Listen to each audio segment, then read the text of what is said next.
Now, in this problem, notice that what we have is we don't have a function written explicitly in terms of x.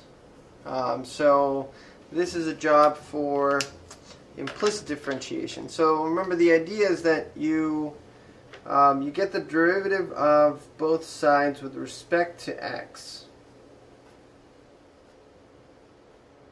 So the left side and the right side. And then, well, the derivative of 4x squared, that's just 8x, plus the derivative of 7x cubed, that's 21x squared.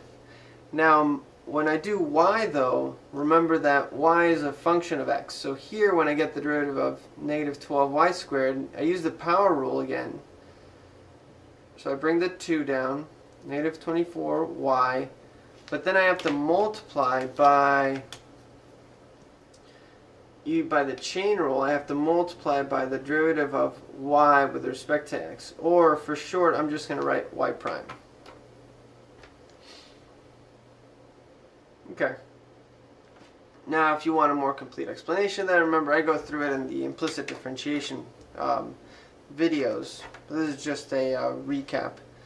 And so then, to solve for y prime, well, I'll move these two guys over to the other side. So I'm going to get negative 24y times y prime equals negative 8x minus 21x squared. And then the last step, divide both sides by negative 24y, and I get negative 8x minus 21x squared all over negative 24y. And if you want, you can change all these to positives. Multiply top and bottom by negative 1.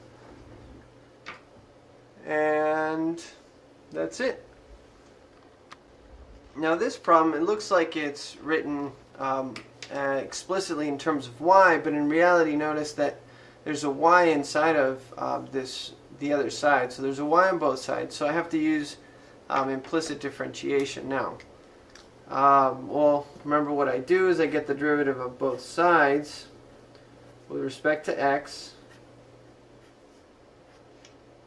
And so then on the left side, well, the derivative of y with respect to x, remember that's just 1 times y prime.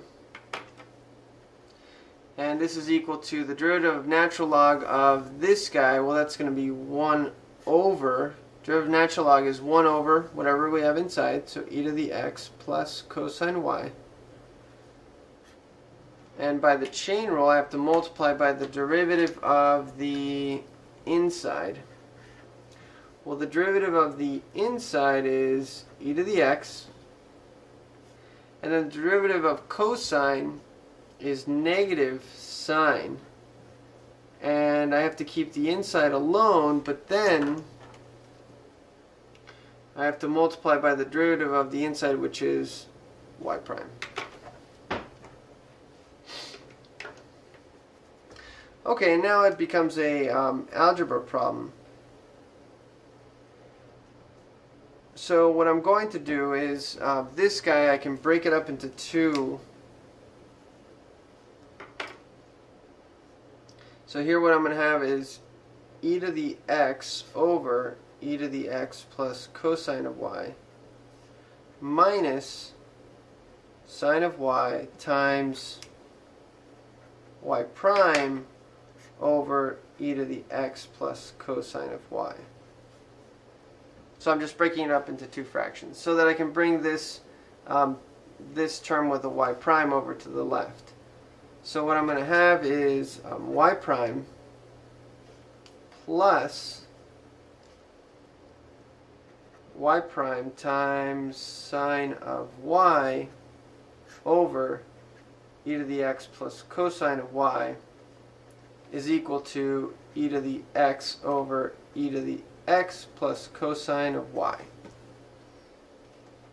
And now I can factor out the y prime out of these two, so I'll get 1 plus sine of y over e to the x plus cosine of y is equal to the right side, e to the x plus cosine of y. And then last step, divide both sides by 1 plus sine of y. All that mumbo jumbo. So what I get is e to the x over e to the x plus cosine of y. All of this divided by this guy, 1 plus sine of y over e to the x plus cosine of y. And hopefully I didn't make a mistake anyway. And you can simplify this a little bit more, but I'm just going to leave it alone like that.